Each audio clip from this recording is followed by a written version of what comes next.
Hey everybody, this is the Aromantic Shipper back again with yet another video.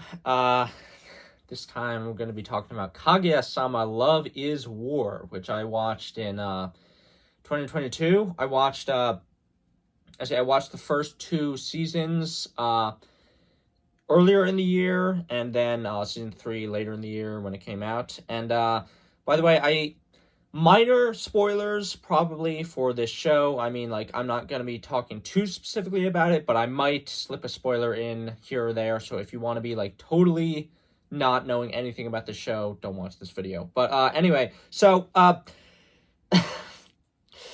Kaguya-sama, this show, oh my gosh, I freaking love this show. It's so good. It's so freaking funny. I mean, like, oh my gosh. I basically, like, I knew a little bit about this show before, I knew what it was about. I knew what its premise was. I knew about Chica. She was a big meme. And, but, like, the reason I checked out this show is because, like, I was recommended by the YouTuber Shifrilla's Productions to check it out. He's a YouTuber I follow. And I am glad I did because, oh my gosh, it is, like, this show... Kaguya-sama is like a solid contender for best thing I watched all year. I mean, this show is so good. My gosh, man, it's like, oh my gosh. So yeah, I really like Kaguya-sama a lot, and I'm going to explain why. So first of all, one thing I have to talk about in regards to Kaguya-sama is that I watched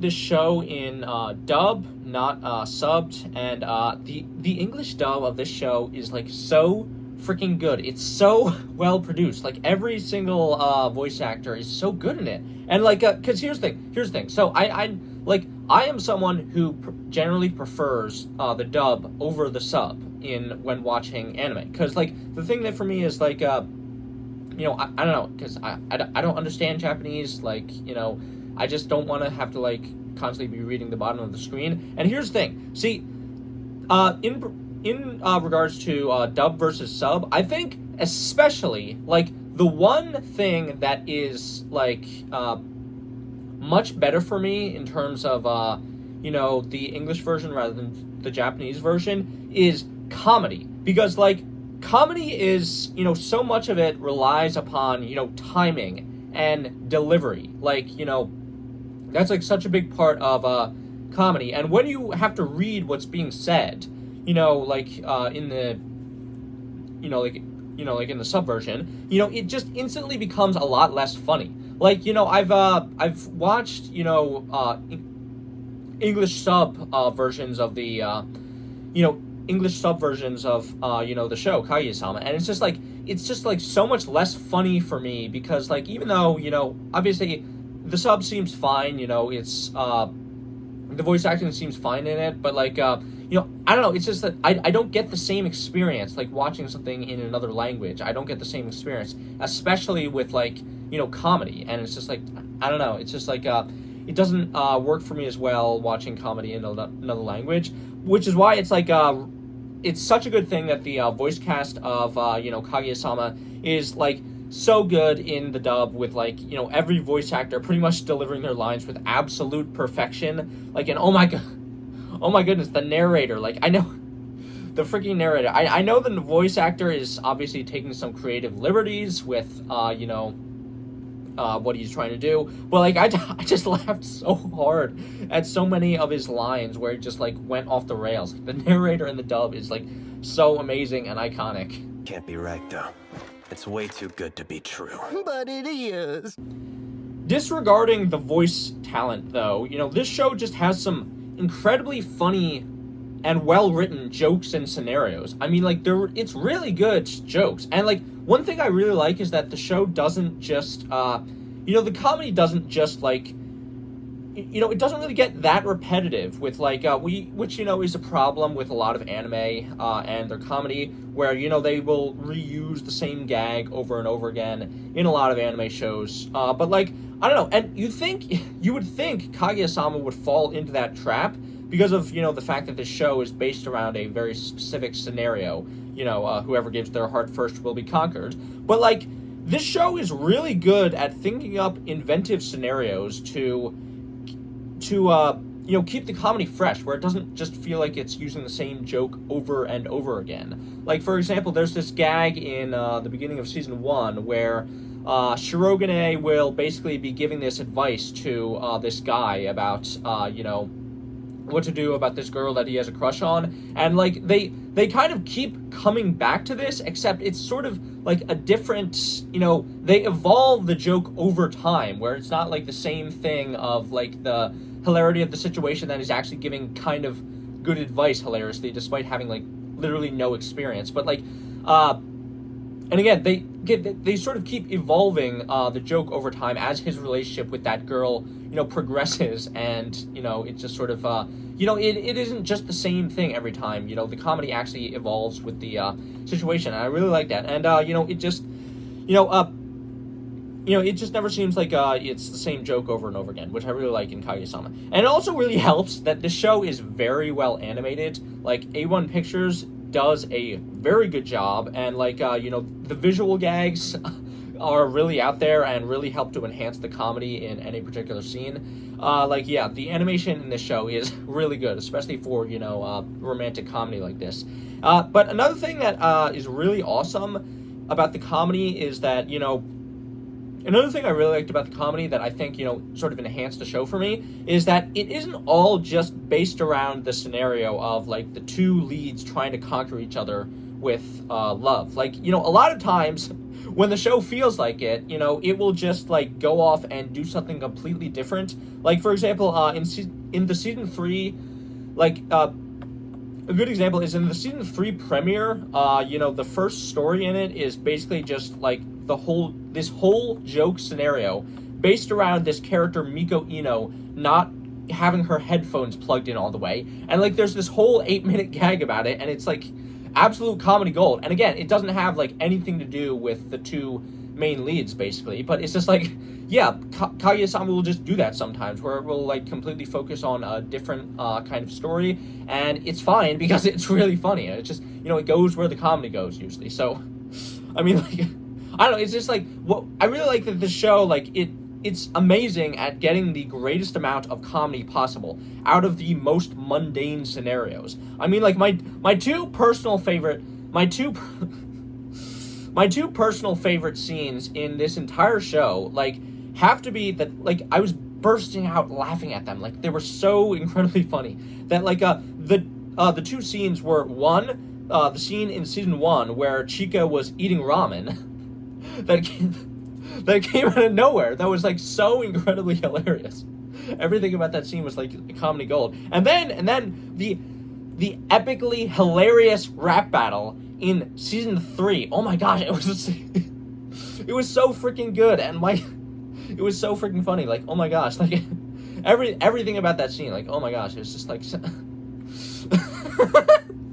so incredibly hilarious. I mean, like, yeah, I mean, this, I'm bursting out laughing thinking about it. Like, this show is just so legitimately funny. Like, it's one of the funniest things I've ever seen, and easily the funniest anime I've ever seen. And, like, the jokes are just so well crafted. It's banger after banger. Like, it's so funny. I mean, like, this show just, like, I mean, like, as a testament to how good the show really is, like, there's one episode where it made, one of the characters just saying the word wiener over and over again into one of the funniest shit ever. Like, that's a serious accomplishment. And it's just like, oh my gosh, it should tell you just how good the show is in actually crafting jokes.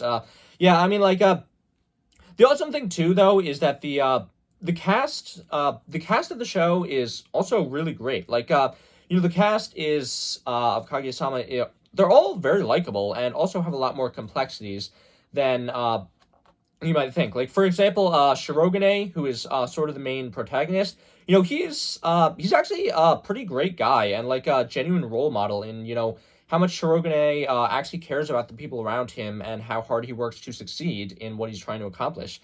But the thing I really like most about Shirogane in the show is whenever Shirogane, like, he tries to act cooler than he actually is, and it's just like always it's always absolutely priceless in comedy gold. Like, for example, when he at the end of season 3, like, he dressed up as freaking Tuxedo Mask in the season 3 finale, and like then he only started thinking about then he only really started thinking how cringy he was doing so, like, after the fact. That was just like, I don't know, I just like, that always gets the biggest laughs out of me when like Shirogane like tries to act like really cool, and then later he realized, oh my gosh, I was being like super dorky and stuff. And like, of course, how could we forget? He's so pleased that he's begun shamelessly shadowboxing in the privacy of the bathroom. Then, of course, there is the main female lead, which is Kaguya. And, she's really great. Like, she's a really great character. Her yandere moments are hilarious. Her tsundere moments are adorable. And I just really like... I also really like that Kaguya-sama isn't just like she isn't just like a cold, mean, rich elitist. Like, she's actually a caring and kind person. And, seeing her... and that shows in a lot of, like... in a lot of things that she does, throughout the series. Like, for example, her working so hard to help Ishigami study and improve when no one else really believed in him like that was, that was, like, really sweet and something that I really like about, Kaguya. Another thing I also really like is how, like, Kaguya's ignorance about the world, because of, obviously she has a very sheltered upbringing, it leads to so many amazing moments of comedy. Like, when she was, like, for example, whenever she, like, can't figure out any kind of... Whenever she can't figure out any kind of, like, technology, like, when she had to help, when she had to get, Hayasuka to help her, like, get back onto Twitter when she didn't know how to use it. And, like, and especially, like... another moment that was like so hilarious is when like she was convinced by someone that she could tell whether Shirogane was a man whore by what type of underwear he wore, and like that whole scenario was like so hilarious to me. And like another thing I really like about the show is how like it really genuinely seems like Shirogane and Kaguya are actually in love. I mean, like, with a show like this, it can become easy to fall into the trap of focusing almost exclusively on the two characters' battle of wits as they try to, play mind games with each other and, like, sort of get the upper hand on trying to get the other character to confess. Like, and the show does focus on that, but the show actually gives us, as well, plenty of reasons and, plenty of scenes showing why these two characters would actually like each other and would be good in a relationship together. I mean, like, Shiroguya, I mean, that's their ship name. I mean, I guess you could go Kagu Yogane. It's just, I don't know. They don't have an official ship name, I don't think, but whatever. But anyway, so, Shirogane and Kaguya, they're actually, like, a pretty good and wholesome ship. Like, I do legitimately really like seeing them together. And, like, and arguably in the show, they, spend just as much time trying to spend time with one another and doing nice things for one another as they do trying to get each other to confess. Which, I really like that, about the show. And their pride just constantly gets in the way, though. And even though it's, like, obviously it's played for comedy a lot, their relationship, but, like, it's also portrayed in a somewhat realistic and relatable way. Not relatable for me, obviously, but, like, relatable for a lot of people, where, it's, like, they just have, like, so much teenage anxiety, like, in addition to their pride about, like, confessing their feelings to one another, and they just, like, I don't know, it's just, like... It's a ridiculous scenario, but it's also kind of genuine and realistic in some kind of ways, which is really cool. And like it also never really gets, like, the show never really gets too infuriating with how long it drags out their love dynamic, because like for one reason, it's just like it's making fun of it a lot, and like and it will, like, even the narrator in the English version will just will just like poke fun at how, like, oh my gosh, nothing is happening, like, can you please just confess already? And it's just like, so that's because of the fact that so much of the comedy in the show is derived from it, it never really feels like enraging, because it's obviously supposed to be, played for laughs, and it is legitimately really funny. And also the show actually does, develop their relationship slowly over time, with them, of course, by the time of the season 3 finale, they actually do kiss. And I have heard, spoilers for the manga, by the way, but I have heard that in the manga, they actually do, Kaguya and Shirogane, they actually do start up a relationship and even have sex later on. And, so it's not just a case of, like, what you get in a lot of shows and a lot of romances where, you're basically waiting for the characters to get together until the ending. It's really kind of not like that in Kaguya. You actually do have a slow building. Obviously it is slow. It's not super fast or anything, but it's sort of slow building development of Kaguya and Shirogune's relationship, where they actually, do take steps to progress their relationship, which I really like. It's really cool, and you just yeah. So that's another really great thing that I like about Kaguya-sama. Also, in terms of so let's talk about some other characters now. So Chika is obviously iconic and utterly hilarious. There's a reason she got turned into a giant meme. And like the thing I really love about Chika is that I love how she can be at the same time the most wholesome, innocent cinnamon roll like in the whole show and fit the dumb, upbeat ray of sunshine archetype. But at the same time, she can be incredibly devious and selfish. Like whenever, literally whenever Chika gets into any kind of game that she plays, like she is tries to cheat at every single opportunity and use the most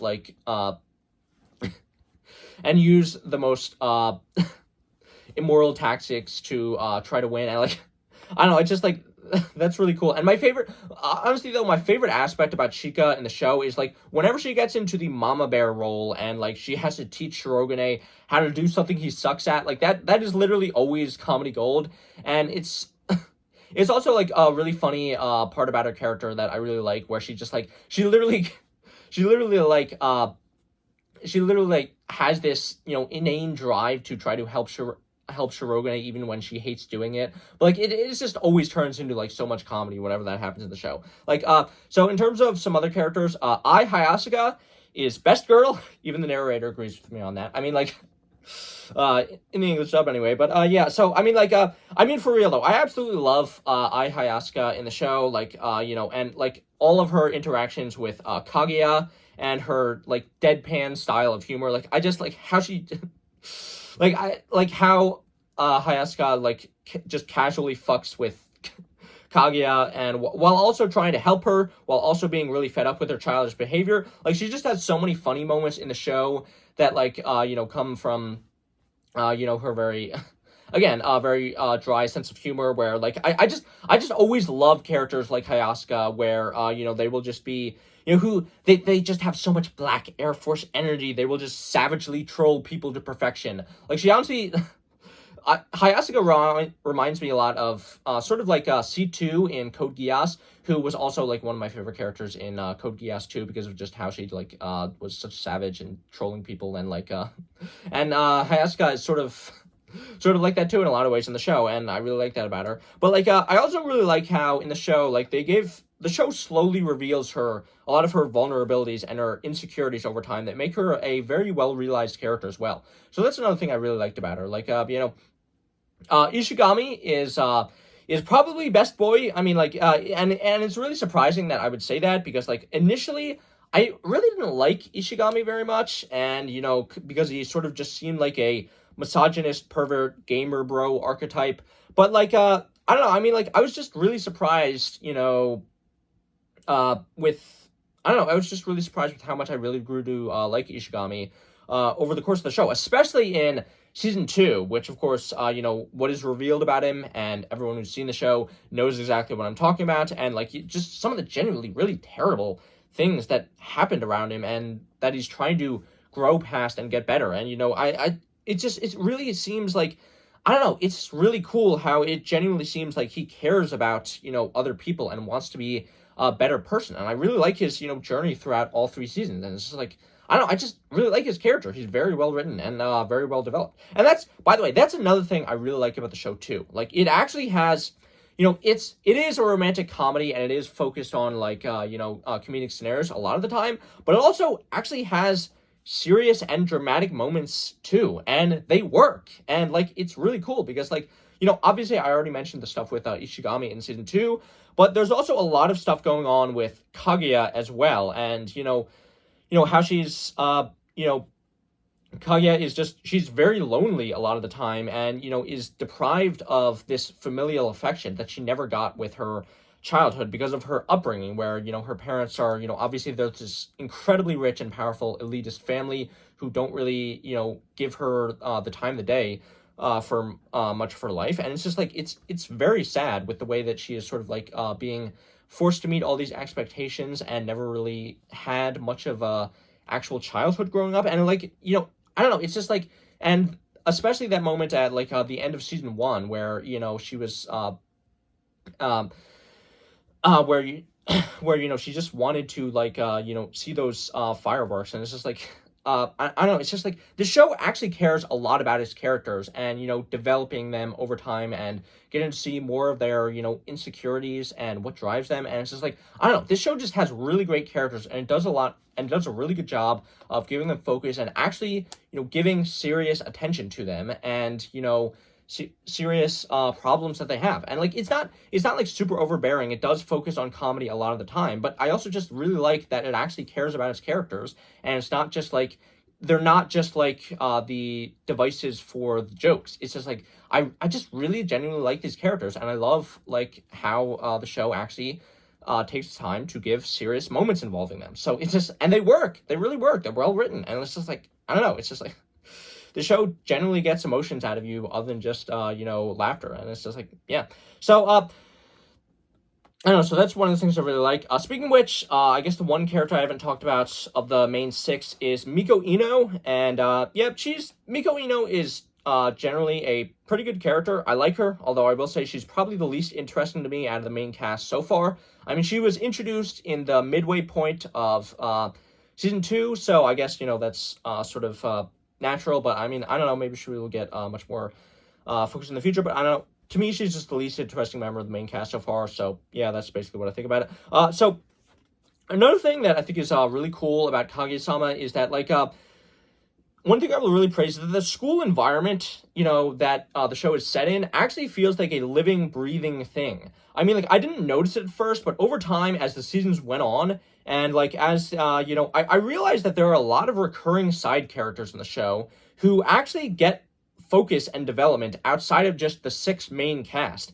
And, I really like that. I really like that, even though all these other characters, they have their own stories going on outside of the main cast and can just, like, pop in and you can see that, oh, they're actually, like, developing and, actually being, sort of important and having focus in the story. And like, I think that's really cool. So yeah, that's another thing I have to praise about Kaguya-sama. Finally, one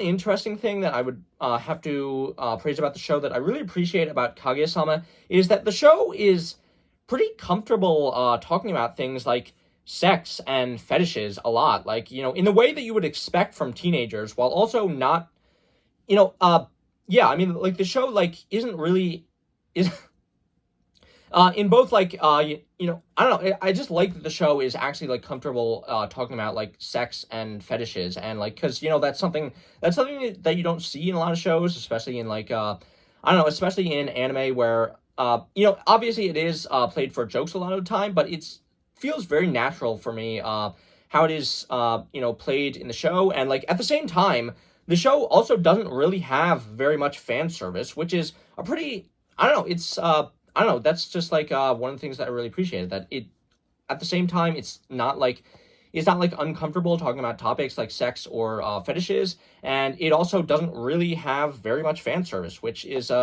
it's a rare combination for anime, and it's something that I really appreciated, that not a lot of people talk about, but I really liked it, and so I feel like that's one other thing that I appreciate about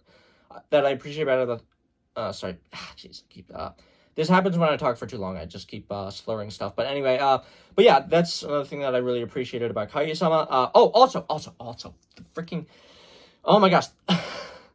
One thing I didn't mention yet is that the freaking openings and endings of the show, like, they're really good. Like, they really do a good job, and, like, especially the special endings, like, the Chica dance that pops up every so often at the end of episodes in season 1. That's just, obviously, that's like a big meme, and it's just, like, it's really good. It's really well animated. It's very smooth, and of course, oh my gosh, the freaking fan-made ending in one of the episodes in season 3. You know exactly the one I'm talking about. Like, it's oh my gosh, that oh my gosh, like it's oh, that was so good. Like that was an experience. Like, and again, like I was saying, I'm pretty sure it's fan made and it was created by like someone who's on YouTube and stuff, and like and they used it at the end of the show in one of the episodes of season 3, and it's so freaking good. Like, oh my gosh, that ending was like so iconic.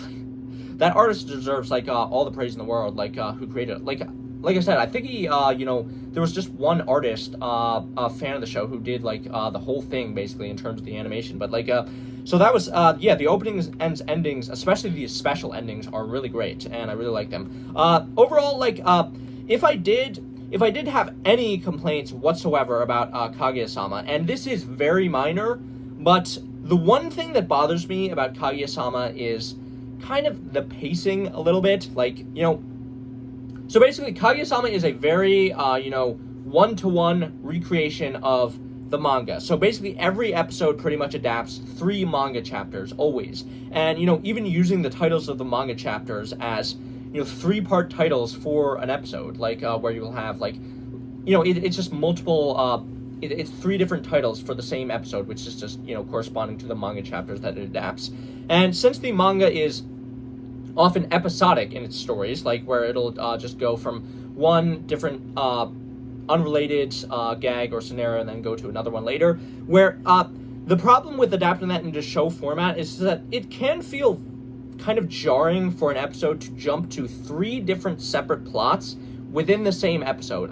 It's just kind of jarring for me when the show does that, but at the same time, that's a really small nitpick, and you can get past it pretty easily. Overall, like, Kaguya-sama Love is War is just, like, it's easily one of the greatest shows ever made, and, like, you could just, go watch it right now immediately. It's so good. Like, it's just, like, and, the funny thing is that, there was a point in time where Kaguya-sama Love is War actually sort of surpassed Full Metal Alchemist Brotherhood on, it surpassed that show on, like, some sort of, top 100 anime list, and, like, that's pretty incredible that, a romantic comedy could actually, surpass, like, what many people believe is, like, the king of Shonen Jump. But, in my opinion, it honestly deserves it, because I kind of think Full Metal Alchemist Brotherhood is a little bit overrated, and Kaguya-sama is just, like, such an incredibly good show that I think it's honestly better than FMAB. So, I mean, like, that's no skin off my own nose. I think it absolutely deserved all of it. Kaguya-sama just deserves all the praise in the world. It's so freaking good. Watch it right now immediately. Don't wait. And that's what I have to say about Kaguya-sama. It's an amazing show. Go check it out. This has been the Aromantic Shipper. Please be sure to like, share, comment, and subscribe. And as always, remember, just because you can't feel love doesn't mean you shouldn't want other people to. Bye.